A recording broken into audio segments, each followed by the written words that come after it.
Hello दोस्तों, नमस्कार, सत श्री अकाल, आदाब, अस्सलाम वालेकुम। मेरा नाम है इमरान और आप सभी का आपके अपने इस प्यारे से यूट्यूब चैनल CKD इंस्टीट्यूट में दिल से स्वागत करता हूं। तो दोस्तों, आज के इस वीडियो लेक्चर के अंदर हम लोग करने वाले हैं विन वर्ड, जिसे हम माइक्रोसॉफ्ट वर्ड के नाम से भी जानते हैं।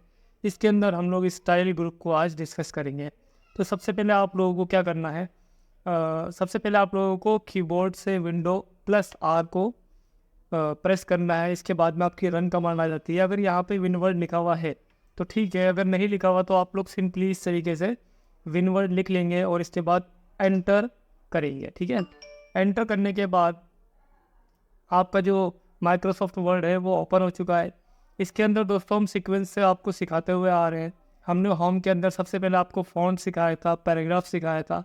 आज हम थर्ड वीडियो शूट कर रहे हैं आप लोगों के लिए, जो कि स्टाइल की होने वाली है। इसके बाद हम लोग एडिटिंग और क्लिपबोर्ड भी करेंगे। तो चलिए ज़्यादा बातें ना करते हुए हम लोग अपने टॉपिक को स्टार्ट करते हैं।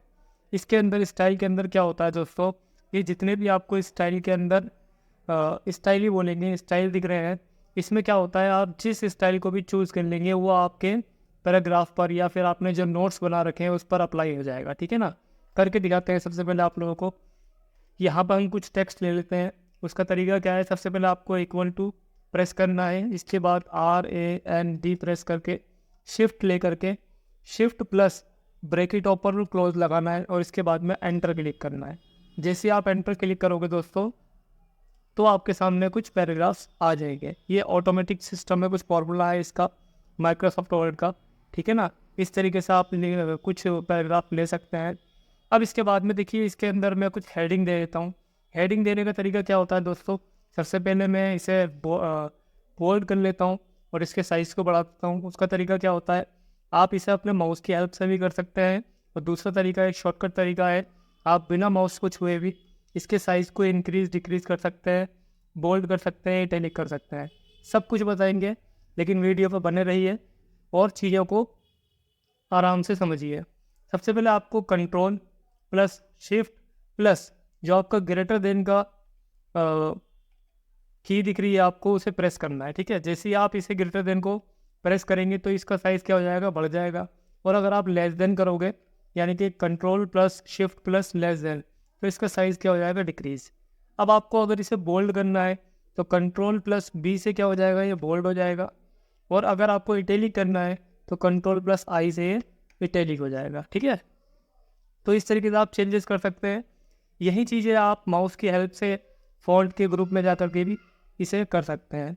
B फॉर बोल्ड होगा, ये I फॉर इटैलिक होगा, U फॉर अंडरलाइन होगा, लेकिन इसे मैं नहीं लगा रहा हूँ। ठीक है ना, साइज़ इंक्रीज़ करने के लिए आप यहाँ पे ग्रुप फॉन्ट पे क्लिक करेंगे या फिर आप यहाँ से भी इसे इंक्रीज़ और डिक्रीज़ कर सकते हैं। ठीक है ना, चलिए अब इसके बाद में इसे हेडिंग देने के लिए क्या करता हूँ, एंटर क्लिक करता हूँ ताकि मेरा ये थोड़ा अलग हो जाए।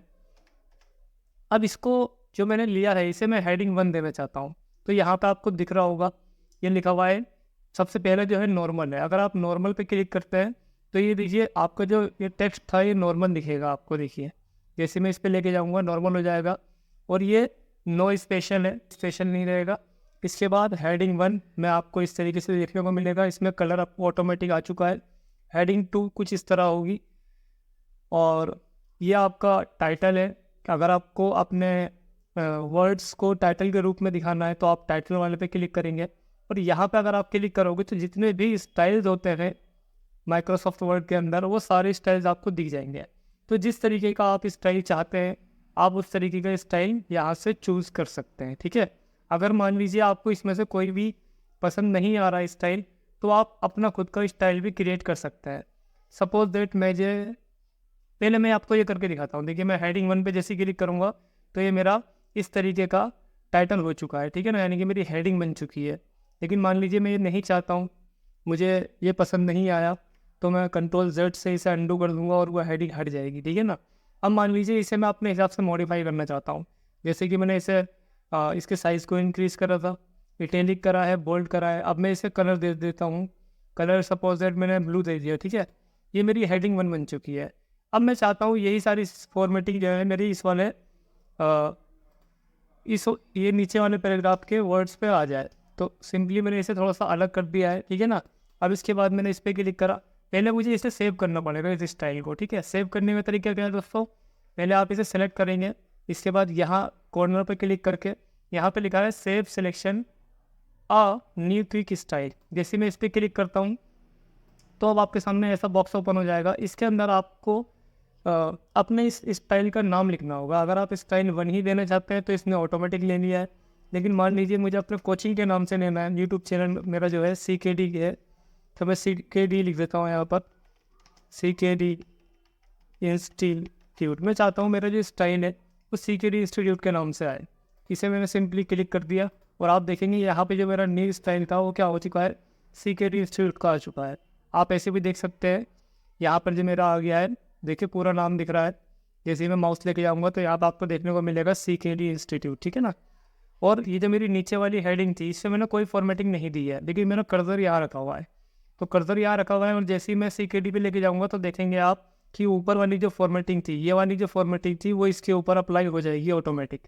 ये देखिए मैं क्लिक कर दूंगा तो ये हो जाएगा, ठीक है ना।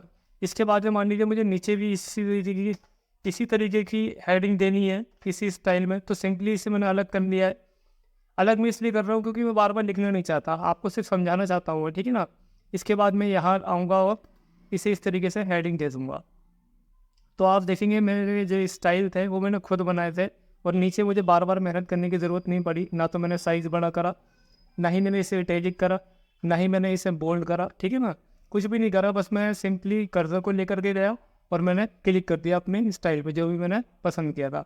अगर आप चाहते हैं कि आप अपने पूरे पैराग्राफ को उसी स्टाइल में लिखना चाहते हो तो कुछ नहीं करना, कर्सर को यहाँ रखना है पैराग्राफ पे कहीं भी, और इसके बाद में आप स्टाइल वाले पे क्लिक करोगे तो देखो साइज़ भी क्या हो गया, बड़ा हो गया और बोल्ड भी हो चुका है, इटैलिक भी हो चुका है, ठीक है ना। जो भी मैंने फॉर्मेटिंग दी थी ओरिजिनल, वो सारी फॉर्मेटिंग ऑटोमेटिक इस पर आ चुकी है। अगर आप इसे हटाना चाहते हैं तो सिंपली Ctrl+Z कर देंगे तो ये एक स्टेप पीछे चला जाएगा और इसकी फॉर्मेटिंग हट जाएगी, ठीक है ना। तो ये तो मैंने आपको बताया कि स्टाइल क्या होते हैं। तो स्टाइल ऑटोमेटिक कुछ दिए हुए हैं, अगर आप उसे चूज़ करना चाहते हैं, आप देखिए अगर आप इसे चूज़ करना चाहते हैं तो आप इसमें से चूज़ कर सकते हैं। अगर आप खुद बनाना चाहते हैं तो जैसे मैंने बनाया है आप भी बना सकते हैं। इसके बाद में ये वाला ऑप्शन भी आपका क्लियर हो चुका है कि भाई आप सेव करेंगे अपने स्टाइल को, जो भी आपने स्टाइल दिया है। इससे नीचे जो है हमारा क्लियर फॉर्मेटिंग का ऑप्शन है। क्लियर फॉर्मेटिंग यहाँ से भी आप कर सकते हैं दोस्तों, और दूसरा आपको यहाँ भी क्लियर फॉर्मेटिंग का ऑप्शन दिख जाएगा। फ़ॉन्ट के अंदर टॉप पे राइट साइड में क्लियर फॉर्मेटिंग का ही ऑप्शन है। इससे क्या होता है कि जितनी भी हमने अपने पेज पर फॉर्मेटिंग दी होती है वो सारी इरेज हो जाती है एक बार में, ठीक है ना। तो आप चाहो तो कहीं से भी कर सकते हो। जैसे मैं इस पर क्लिक करूँगा, सिलेक्ट करके करना पड़ेगा दोस्तों। मैं इसे क्या करता हूँ, सिलेक्ट ऑल करके जैसे मैं इसे क्लियर फॉर्मेटिंग करूँगा तो जितनी भी मैंने फॉर्मेटिंग दी थी सारी ऑटोमेटिक क्या हो चुकी है, हट चुकी है, ठीक है ना। तो ये क्लियर फॉर्मेटिंग का ऑप्शन था। और लास्ट वाला जो है आपका अप्लाई स्टाइल का ऑप्शन है। जैसे आप इस पर आओगे तो आप यहाँ से भी अपने स्टाइल को अप्लाई कर सकते हो। अभी ये फिलहाल नॉर्मल है, ये नॉर्मल मतलब फर्स्ट वाला यहाँ वाला ये दिखा रहा है। यहाँ जितने भी स्टाइल हैं, यहाँ जितने भी स्टाइल हैं ये सारे स्टाइल इसके अंदर है। आप यहाँ कॉर्नर पर क्लिक करोगे तो आपको सबके नेम दिख जाएंगे, ठीक है। सबसे पहला नॉर्मल है, फिर उसके बाद नो स्पेसिंग है, फिर हेडिंग 1, हेडिंग 2, टाइटल, सब टाइटल। जिस तरह की आपको स्टाइल की आवश्यकता है आप उस तरीके का स्टाइल चूज़ कर सकते हैं, ठीक है ना। तो ये और कुछ नहीं, यहाँ वाले स्टाइल है, बस यहाँ आपको डिज़ाइन के साथ दिखा रखा है और यहाँ पे नेम फॉर्मेट में दिखा रखा है उसका नाम क्या है, ठीक है ना। तो आप इसे भी अप्लाई करके देख सकते हैं, ठीक है ना। आई होप आप लोगों को ये सारी बातें समझ में आ रही होगी, ठीक है ना।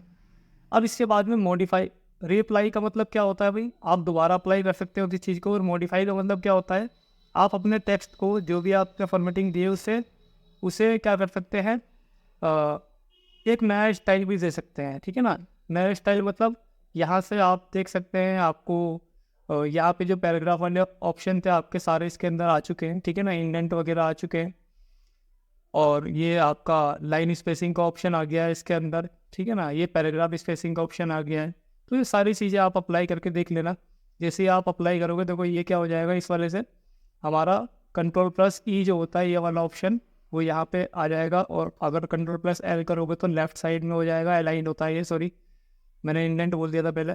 इंडेंट हमारा ये वाला होगा और ये जो होगा अलाइन होगा, ठीक है ना। तो ये लेफ्ट वाला हो जाएगा और ये राइट वाला हो जाएगा, ये सेंटर वाला हो जाएगा, ये जस्टिफाई हो जाएगा। इसके बाद ये जो है हमारी लाइन स्पेसिंग है, यहाँ देख सकते हैं आप लाइन स्पेसिंग आपको जितनी लेनी हो, जितनी कम करनी हो, उस हिसाब से देखो यहाँ भी अप्लाई हो रहा है, यहाँ भी अप्लाई हो रहा है, तो लाइन स्पेसिंग आप अपने हिसाब से ले सकते हैं। लाइन स्पेसिंग का इस्तेमाल कब रहता है दोस्तों, जब मेरे पास टेक्स्ट बहुत ज़्यादा हो और पेजेस मेरे पास कम हो, ठीक है। मान लीजिए आपके प्रिंटर में पेज कम है, लेकिन आपके पास जो नोट्स हैं इसके अंदर वो बहुत ज़्यादा है, तो आप उस स्थिति में अपने जितने भी नोट्स हैं उन सबको कम पेजेस में लिख सकते हैं अगर आप लाइन स्पेसिंग कम कर देंगे, ठीक है ना। यानी कि एक पेज पे बहुत अधिक टेक्स्ट आ जाता है आपका। ये जो होता है हमारा, ये पैराग्राफ के लिए होता है। पैराग्राफ के बाद आपको कितना स्पेस चाहिए, कितना कम स्पेस चाहिए, इस तरीके से, ठीक है ना। और ये आपका इंडेंट होता है, आपको राइट चाहिए, लेफ्ट चाहिए, जैसा आप चाहें वैसा आप कर सकते हैं, ठीक है ना। तो आप इसे देख लीजिएगा एक बार अप्लाई करके, बहुत ही ईजी है, ठीक है ना। ये भी मैंने आपको बता दिया है। अब इसके बाद में दोस्तों क्या आता है आपका, यहाँ पे एक दिख रहा है चेंज स्टाइल, ठीक है ना। जैसे आप इस पर क्लिक करोगे तो यहाँ पे कुछ चीज़ें आ जाती हैं। इसके लिए, इसको समझाने के लिए मैं आपको थोड़ा सा यहाँ पर कुछ और भी चीज़ें ले लेता हूँ। जैसे मान लीजिए यहाँ पे मैंने एक इंसर्ट करा दिया एक शेप, ठीक है। अब जैसे मैं यहाँ पे शेप इंसर्ट कराता हूँ, अब आप देखेंगे कि इसको मैं कलर दे देता हूँ ये, ठीक है ना। अब मान लीजिए मैं चेंज स्टाइल पे गया।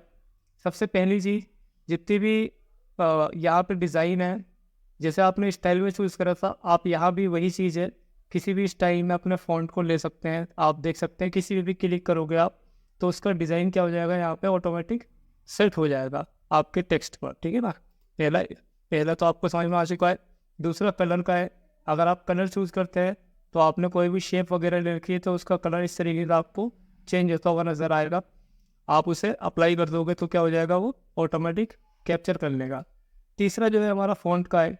जैसे आप फ़ॉन्ट पे जाओगे तो फ़ॉन्ट वाला ऑप्शन वही है जो यहाँ पे आपको देखने को मिला था, ठीक है ना। जो यहाँ था ऑप्शन, वही ऑप्शन आपको यहाँ भी देखने को मिलेगा इस टाइम के अंदर, कि आप अपने टेक्स्ट को किस फॉर्मेट में, किस डिज़ाइन में लिखना चाहते हो। देखिए, ठीक है ना, इसके अंदर सारी चीज़ें मिल जाएंगी। एरियल है और बाकी जितने भी डिज़ाइन होते हैं सबके नाम लिखे हुए हैं और सबका स्टाइल भी आ रहा है। जो भी आपको पसंद आए आप यहाँ से उसे पसंद करके अप्लाई कर सकते हैं अपने टेक्स्ट के ऊपर। सपोज दैट मैंने ये पसंद किया तो देखिए ये वाला डिज़ाइन इस पर आ चुका है, ठीक है ना। सेट एज डिफ़ॉल्ट पे जैसे आप क्लिक करेंगे, ठीक है ना, तो ये कुछ नहीं हो रहा है। क्यों? क्योंकि ये बाय डिफ़ॉल्ट जो होगा वो कैप्चर कर लेगा इसके अंदर, ठीक है। तो ये ऑप्शन थे हमारे। इवन आपको चेंज स्टाइल बता दिया और इसके अंदर स्टाइल कैसे लेना है कैसे नहीं लेना है ये भी मैंने बता दिया आपको। अब इसके अंदर ये तीनों पॉइंट्स भी आपके क्लियर हो चुके हैं, ठीक है ना। अब यहाँ पे जब हम क्लिक करते हैं तो यहाँ भी आपको कुछ चीज़ देखने को मिलेंगी, ठीक है ना। इस तरीके से एक स्टाइल बॉक्स ओपन हो जाएगा। इसके अंदर भी, इसके अंदर क्या होता है कि जो भी चीज़ आप चूज़ करोगे तो उसके अंदर क्या क्या चीज़ें आपको मिलेंगी, वो सारी चीज़ें इसके अंदर ऐसे ही नज़र आ जाएगी। जबकि पहले हमने जो देखा था इसके अंदर जा कर के, फ़ॉन्ट के अंदर जाकर इतना डीपली नहीं बताया गया था, लेकिन जब इसके अंदर हम देखेंगे तो एक इस तरीके से एक नोटिफिकेशन बार ओपन हो जाएगा और इसके अंदर आपको सब कुछ नज़र आएगा कि भाई लाइन स्पेसिंग इतना है, फ़ॉन्ट का साइज़ ये होगा, ये वाला फ़ॉन्ट होगा, पैराग्राफ, बुलेट नंबर, सब कुछ सारी डिटेल दे देगा, ठीक है ना। तो जो भी आप डिज़ाइन चूज़ करना चाहते हैं वो डिज़ाइन चूज़ कर सकते हैं, वो यहाँ पे अप्लाई हो जाएगा, ठीक है ना।